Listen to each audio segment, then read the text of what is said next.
All right, everybody, what is up? You know what it is? What is it? Oh, that's right. It's this day in history. It's August 13th, 2024. Excuse me. And as you know, it's not about the year, but it's about the history of the date. First and foremost, my one of my oldest and dearest friends, Rachel, her birthday is today. Um, she is now 49 because I'm 4 months older than her, almost 4 months older than her, so I'm 49. Uh, she's one of my oldest friends. I've known her since birth. Um, our mothers were best friends growing up since like the third grade. Her mother she babysat me and my brothers when we were young. And so we all literally grew up as family.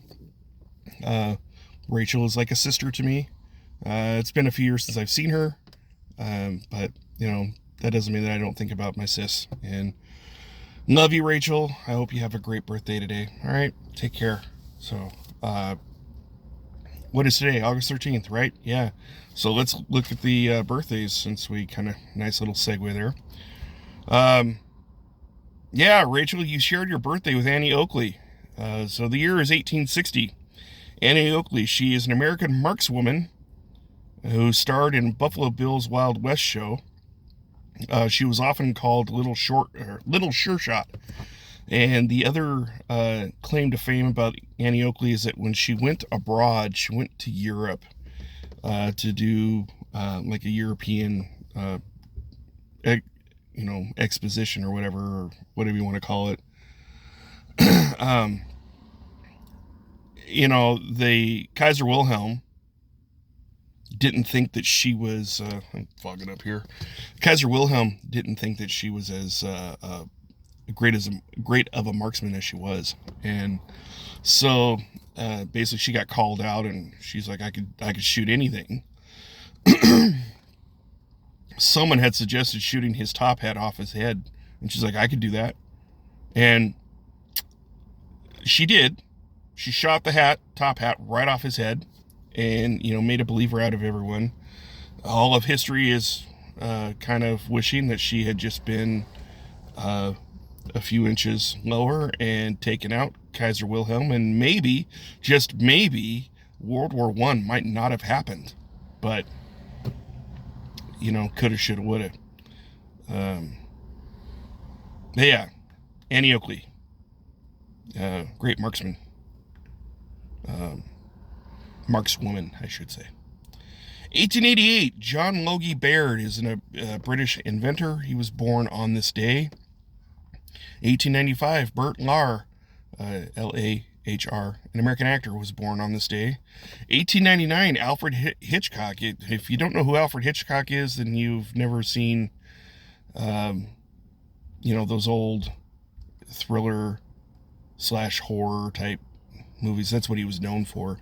He was English born, but he was an American director, and he did I guess the genre is considered horror, but it was really more like murder mystery.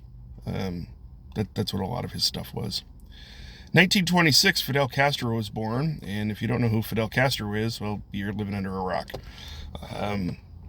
He was the communist Cuban leader. He took over the country in, I believe it was 1959, when he ousted Batista, and he set up a communist regime here in the Western Hemisphere, which posed problems for the United States, as he got in bed with the Russians, and the Russians decided that they were going to park some medium-range nuclear missiles on the island of Cuba, since Cuba is only 90 miles from Florida, and we just weren't going to have that. So, the Cuban Missile Crisis happened in the 60s. He was just a dirtbag. He ended up living a long life, and he ended up, having that country under a communist regime until he died. We had an economic embargo against that country until he died. Obama opened up commerce with them, which I would have opened up commerce with the caveat that they dropped their communist ways, but that's just me. 1946, we see the birth of Janet Yellen. Janet Yellen was an American economist. So let's go back to history now. All right, we go back to what happened on this day in history. And in 1898, the United States Army takes control of the Philippine port of Manila. We wrestled control of the Philippines from the Spanish during the Spanish-American War of 1898. And it's on this day in 1898 that we take that from them, and we booted the Spanish, out of the Philippines. We won it as a U.S. territory, but we did give them their sovereignty back in 1902, I believe. 1919, the racehorse, known as Man of War, suffered his only defeat in his whole racing career on this day in 1919. 1967, the crime drama Bonnie and Clyde, starring Warren Beatty and Faye Dunaway, it opened in New York City. And what was different about this movie was that it pioneered a new era in filmmaking where basically they tore down the barriers in the depiction of violence and sexuality. So it kind of opened up the door to showing more violence and pushing the envelope of sexuality in the media format that is movies. On this day in 1995, New York Yankees legend Mickey Mantle would pass away at the age of 63. And that's things like he had got a new liver transplant not long before he passed, and he had a new lease on life, and he had said that had he really recognized how good life was, that he would have taken better care of himself. He would have not pickled his liver with his excessive drinking, yada yada yada. On a side note, a very good friend of mine, whose grandfather grew up in Oklahoma, was friends with Mickey Mantle back in the day. Mickey Mantle's the story is that Mickey Mantle's dad was a coal miner, and he did not want the coal mining life for his son. So he made Mickey train and be the dynamic baseball player that he was. The thing is, Mickey was ambidextrous. His dad forced him, and he had, Pa Ray, my friend's grandpa, Ray, would help him. After their chores were done after school, whatever, they would train. Mickey would learn how to throw left-handed. He'd learn how to throw right-handed. He'd learn how to bat right-handed. He'd learn how to bat left-handed. He would do it all. His dad said, make yourself so valuable that no team will want to, pass you up. So that's what happened. Mickey Mantle was actually drafted to the New York Yankees right out of high school. He was that good. However, they wanted him to season up a little bit. They didn't want to just throw him to the wolves, as it were, and they were thinking of that even back then. So he did the minor league circuit for a couple years before he actually made his debut, in Major League Baseball as a New York Yankee, and then the rest was history. He had a home run record of 60 home runs, and if I'm understanding it right, he had a home run record of 60 home runs, and Roger Maris in 1961 was looking to break it. And Roger Maris, they were both in the contention for the breaking of the record. I think Hank Aaron still had the record of home runs. At any rate, Mickey Mantle was on the fast track to it, and there was this big race between him and Maris in clinching the 61. If you've ever seen the movie 61, it's a great movie. It's about that time period, and about how there were a lot of people that told Roger to back off because they didn't want that record broken, but if it was going to be broken, they wanted Mickey to break it. Mickey could have cared less. They were friends. So, it was made the best man win kind of thing.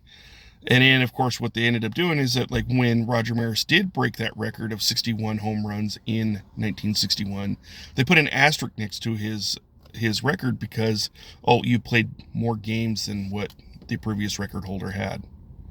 And I'm like, the MLB is not very consistent on that. We talked about this recently with Barry Bonds. Then Barry Bonds' record needs to be, absolutely, his record needs to be asterisked as well.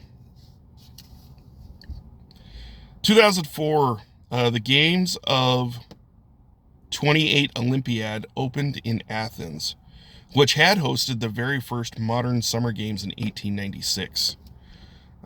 In 2004, also in 2004, because the same day, TV cooking personality and expert, Julia Child dies at the age of 91. She had a unique style about her, and like she would drink wine, I think, or sherry or something like that. And by the end of the episode, her episodes, she was usually a little bit tipsy.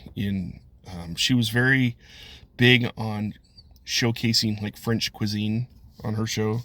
I never watched it, but my brother, who is like a really decent, he's a really good cook. He watches these cooking shows all the time. He watched her shows quite a bit.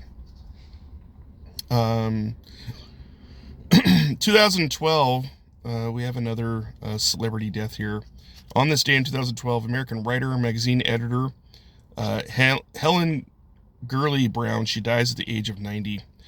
And her publications had emphasized the sexual and career independence in young women, where it kind of targeted her target audience was predominantly young women. So, in a sense, you could say that she gave a platform to modern feminism. And the last featured event on this day in 1521, we see the fall of the Aztec Empire. And what happened was that Hernan Cortez had laid siege to what is now Mexico City. It's a long word. I can't remember, T-O something. I can't remember what the city was called before, but it is what is now Mexico City. Hernan Cortez had laid siege to it, and it took something like 93 days, if I remember right, laying siege, and eventually the Aztecs had to capitulate. Their empire came to an end at that capitulation, and Cortez defeated the Aztec Empire, and he claimed all of Mexico in the name of Spain. And that is it. That is this day in history for August 13th. And we will do this again tomorrow for August 14th, and so on and so on and so on. So that's it. Be blessed. Have a great day. Take care. And I'm going to go eat and go to work. So take care. We'll see you soon.